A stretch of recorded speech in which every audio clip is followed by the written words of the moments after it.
नमस्कार। BA second year, topic carbohydrate. पिछली class में हमने पॉलीसेकेराइड के बारे में पढ़ा था।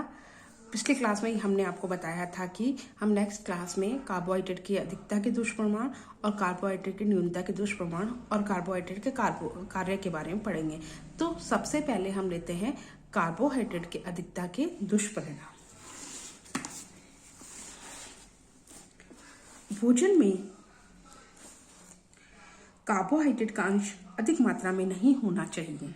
इसके लिए अधिक प्रयोग से भोजन पचता नहीं है और दस्त भी लग सकते हैं। संपन्न परिवारों में शर्कराओं का अधिक प्रयोग होता है। मिठाई, चॉकलेट, चावल आदि खाते हैं। बड़े शौक से ये लोग खाते हैं। इनका कुछ अंश दांतों में लगा रह जाता है, जिससे दांतों की बीमारियां हो जाती है, जिस पर मुंह में रहने वाले कीटाणु पनपने लगते हैं तथा इस प्रकार का एसिड पैदा करते हैं जो दांतों के इनेमल को गला देता है और दांतों का विघटन करता है, दांतों को खराब करता है। अधिक कार्बोहाइड्रेट से ओबेसिटी या मोटापा भी हो जाता है। वसा के कणों में परिवर्तित होकर वसा कोश में फैट जमा होने लगता है और चर्बी पैदा करता है। कार्बोहाइड्रेट की अधिकता पैनक्रियास पर अधिक इंसुलिन पैदा करने का बोझ डालती है। निरंतर बोझ के कारण पैनक्रियास में वांछित मात्रा में इंसुलिन पैदा करने की क्षमता नष्ट हो जाती है। परिणाम स्वरूप रक्त में ग्लूकोज की मात्रा अनुपात से अधिक बनी रहती है, जिससे ग्लाइकोसूरिया हो जाता है, मतलब मधुमेह रोग हो जाता है। ये तो हुए कार्बोहाइड्रेट के अधिकता के दुष्परिणाम, मतलब मोटापा हो जाता है, दांतों में प्रॉब्लम हो जाती है, डाइजेशन में प्रॉब्लम हो जाती है, दस्त लग जाते हैं और डायबिटीज होने के चांसेस भी बहुत अधिक बढ़ जाते हैं। अब आता है कार्बोहाइड्रेट की कमी होने से क्या होता है। कार्बोज की न्यूनता से शरीर की क्रियाशीलता कम हो जाती है। शरीर में संचित वसा गर्मी व शक्ति उत्पन्न करने हेतु व्यय हो जाती है।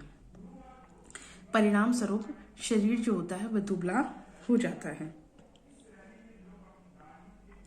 मनुष्य को कुल कैलोरी संबंधी आवश्यकताओं का 50 से 65% तक कार्बोज द्वारा प्राप्त होता है। अतिरिक्त मात्रा के लिए जाने पर चर्बी में परिवर्तित होकर वह शरीर में जमा होने लगता है और उपवास रखने की अवस्था में ऊर्जा का उत्पादन करता है। शरीर में अधिकांश कार्बोज ग्लाइकोजन के रूप में विद्यमान रहता है। यकृत में कार्बोज अत्यधिक सांद्र रूप में उपस्थित रहता है तथा किसी भी समय यह मात्रा व्यवहारिक रूप से कुछ नहीं से 100 ग्राम या अधिक तक हो सकती है। मांसपेशियों तक में यकृत की मात्रा ग्लाइकोजन का सांद्र निम्न स्तर का होता है। इसकी मात्रा 200 ग्राम या इससे कुछ कम या अधिक होती है। इस प्रकार एक स्वस्थ प्रौढ़ व्यक्ति में उसकी कैलोरी संबंधी आवश्यकता की दृष्टि से 1/2 के लिए लगभग 300 ग्राम ग्लाइकोजन उपस्थित रहता है। ये हुआ अधिकता के दुष्परिणाम, न्यूनता के दुष्परिणाम। अब हम लेते हैं कार्बोज के क्या कार्य होते हैं। कार्बोज हमारे शरीर में क्या फंक्शन करता है, हमें डाइट के अंदर कार्बोहाइड्रेट लेना क्यों जरूरी होता है। सबसे इंपॉर्टेंट फंक्शन जो होता है कार्बोहाइड्रेट का, कि कार्बोहाइड्रेट हमें एनर्जी देने का काम करती है, यानी शरीर को ऊर्जा प्रदान करती है। पहला फंक्शन लेते हैं इसका। कार्बोहाइड्रेट का मुख्य कार्य शरीर को ऊर्जा प्रदान करना है। शरीर की गतिविधियों को संचालन करने तथा विभिन्न कार्यों के संपादन, चलने, दौड़ने, उठने, बैठने, टहलने, झाड़ू लगाने आदि कार्यों के लिए हमें ऊर्जा की आवश्यकता होती है। यह ऊर्जा हमें कार्बोहाइड्रेट से प्राप्त होती है। भारत में निर्धन परिवार का भोजन कार्बोहाइड्रेट पर ही डिपेंड होता है। वे ज्यादातर कार्बोज युक्त भोजन का सेवन करते हैं। उनका मैक्सिमम ऊर्जा जो होती है 70 से 85% हमें उन्हें कार्बोज से ही प्राप्त होती है, यानी 1 ग्राम कार्बोज से हमें 4.2 कैलोरी ऊर्जा मिलती है। कार्बोज पदार्थ किसी भी रूप में लिया जाए, पाचन के बाद कार्बोज का सरलतम रूप ग्लूकोज ही बनता है। यह रक्त द्वारा अभिशोषित कर कोशिकाओं में पहुंच जाता है, जहां ऑक्सीजन की उपस्थिति में ज्वलन क्रिया के फलस्वरूप ऊर्जा या कार्बन डाइऑक्साइड बनाता है। अतिरिक्त ग्लूकोज ग्लाइकोजन के रूप में यकृत व मांसपेशियों में जमा हो जाता है और आवश्यकता पड़ने पर ग्लूकोज में बदलकर ऊर्जा देने का काम करता है। सेकंड में इसका फंक्शन आता है प्रोटीन का बचत, यानी प्रोटीन की सेविंग ऑफ प्रोटीन। प्रोटीन का मुख्य कार्य शरीर की कोशिकाओं, ऊतकों, मांसपेशियों, नए टिश्यू का निर्माण करना, टूटे फूटे क्षतिग्रस्त टिश्यू का भी निर्माण करना होता है। प्रोटीन शरीर के वृद्धि विकास के लिए आवश्यक होता है, इसलिए प्रोटीन को शरीर का बिल्डिंग ब्लॉक्स भी कहा जाता है। परंतु कार्बोज एवं वसा की अनुपस्थिति में शरीर की मांग के अनुसार प्रोटीन ही टूटकर ऊर्जा देने का काम करती है। फलतः प्रोटीन का जो मुख्य कार्य निर्माणात्मक होता है वो तो गौण हो जाता है, और प्रोटीन हमें एनर्जी यील्डिंग न्यूट्रिएंट्स यानी प्रोटीन ऊर्जा उत्पादक के रूप में कार्य करता है। थर्ड फंक्शन आता है इसका उपयोगी बैक्टीरिया उत्पादन में सहायक। छोटी आंत में कुछ ऐसे जीवाणु होते हैं जो जीवन सत्व बी समूह का निर्माण करते हैं। इन जीवाणु के जीवित रहने के लिए ऊर्जा की आवश्यकता होती है, जो उसे यहाँ लैक्टोज द्वारा मिलती है। लैक्टोज कम घुलनशील होने के कारण छोटी आंत में अधिक समय तक रहते हैं। नेक्स्ट आता है कैल्शियम के अवशोषण में सहायक होना। कैल्शियम के अवशोषण तथा उपयोगिता बढ़ाने के लिए लैक्टोज की आवश्यकता होती है। लैक्टोज शर्करा केवल दूध में ही पाई जाती है। दूध में ही कैल्शियम की भरपूर मात्रा होती है। नेक्स्ट आता है फिफ्थ फंक्शन आता है इसका पाचन तंत्र को स्वस्थ बनाए रखने में कार्बोहाइड्रेट बहुत इंपॉर्टेंट रोल अदा करता है। आहार में रफेज का होना नित्यांत जरूरी होता है। रफेज सेलुलोज के अंतर्गत आता है। हालांकि रफेज का पोषक मूल्य 0 होता है, लेकिन ये पाचक रसों का भी कोई प्रभाव नहीं पड़ता। ये अपचनशील होता है, परंतु यह पेरिस्टैटिक मूवमेंट को बढ़ाते हैं और कॉन्स्टिपेशन को दूर करते हैं। शरीर में वसा की उपयोगिता बढ़ाना। यदि हम मेटाबॉलिज्म क्रिया को देखते हैं तो प्रोटीन, कार्बोहाइड्रेट, वसा तीनों का मेटाबॉलिज्म अलग अलग प्रारंभ होकर बाद में एक दूसरे के साथ जुड़ जाते हैं। इसलिए कार्बोज वसा की उपयोगिता पर प्रभाव डालता है। इसे हम इस प्रकार से समझ सकते हैं कि वसा का ऑक्सीडेशन इस पर निर्भर करता है कि कार्बोहाइड्रेट के ऑक्सीकरण के बाद कितनी मात्रा में पाइरुविक एसिड बना है। यदि कार्बोज की मात्रा कम होती है तो वसा का ऑक्सीडेशन प्रभावित होता है और उसका ऑक्सीकरण के फलस्वरूप कार्बन डाइऑक्साइड तथा पानी में परिवर्तन नहीं हो पाता, जिसके फलस्वरूप रक्त में कीटोन की मात्रा बढ़ जाती है। कीटोन की मात्रा बढ़ने से रक्त क्या होता है, अम्लीय हो जाता है और मधुमेह की बीमारी में ग्लूकोज मूत्र के साथ शरीर से बाहर निकल जाता है।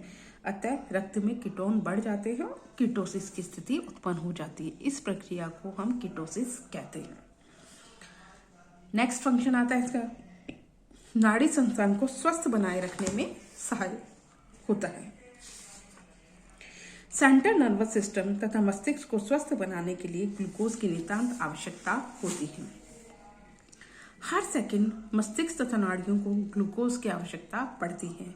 यदि कुछ क्षण के लिए भी मस्तिष्क एवं नाड़ियों को ग्लूकोज नहीं मिले तो मस्तिष्क को नुकसान हो सकता है और नाड़ी विकार उत्पन्न हो सकते हैं। यकृत को स्वस्थ रखने में सहायक होना। 8th फंक्शन है इसका यकृत को स्वस्थ बनाए रखने में कार्बोहाइड्रेट अहम भूमिका अदा करता है। यकृत विषैले तथा हानिकारक जीवाणुओं का नाश कर ग्लाइकोजन की उपस्थिति में ही करता है। यानी जो कार्बोहाइड्रेट होता है उसका जो इम्पोर्टेंट फंक्शन होता है वे ये 8 इम्पोर्टेंट फंक्शन होते हैं। पहला हमने पढ़ा शरीर को ऊर्जा प्रदान करना, दूसरा हमने पढ़ा प्रोटीन की बचत करना, तीसरा हमने पढ़ा उपयोगी बैक्टीरिया का उत्पादन में सहायक होना, कैल्शियम के अवशोषण में सहायक होना, पाचन तंत्र को स्वस्थ रखने में सहायक होना, शरीर में वसा की उपयोगिता को बढ़ाना, नाड़ी संस्थान को स्वस्थ रखने में सहायक होना और यकृत को स्वस्थ बनाए रखने में सहायक होना। ये तो हुए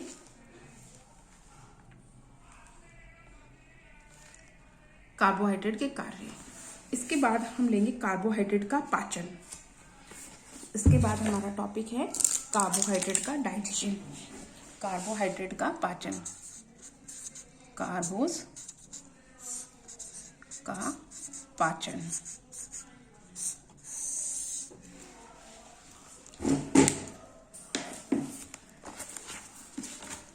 कार्बोस का पाचन मुंह तथा छोटी आंत के ड्यूडिनम एवं इलियम भाग में होता है। मुंह में केवल पके स्टार्च का ही पाचन होता है।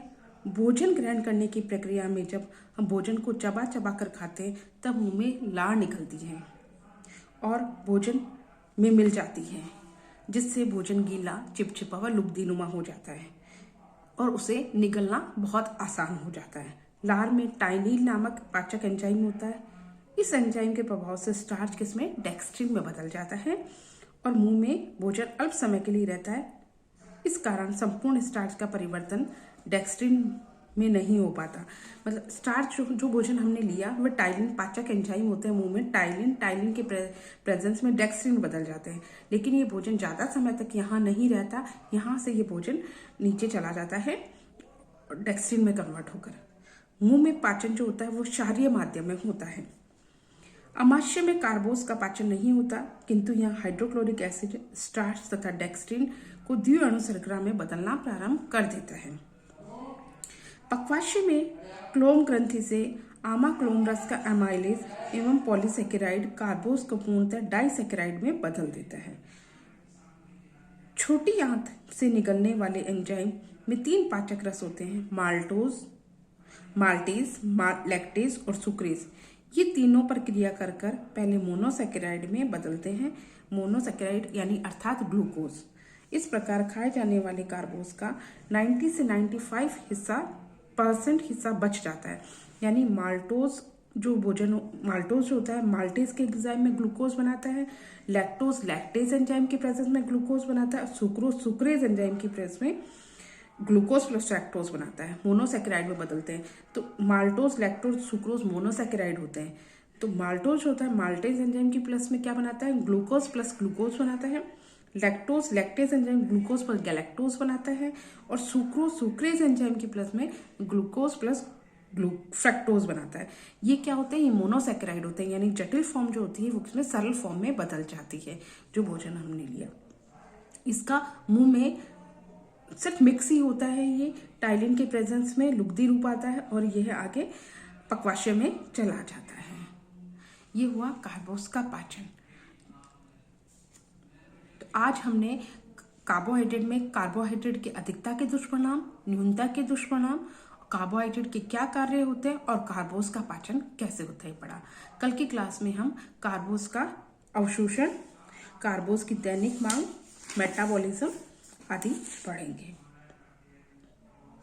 धन्यवाद।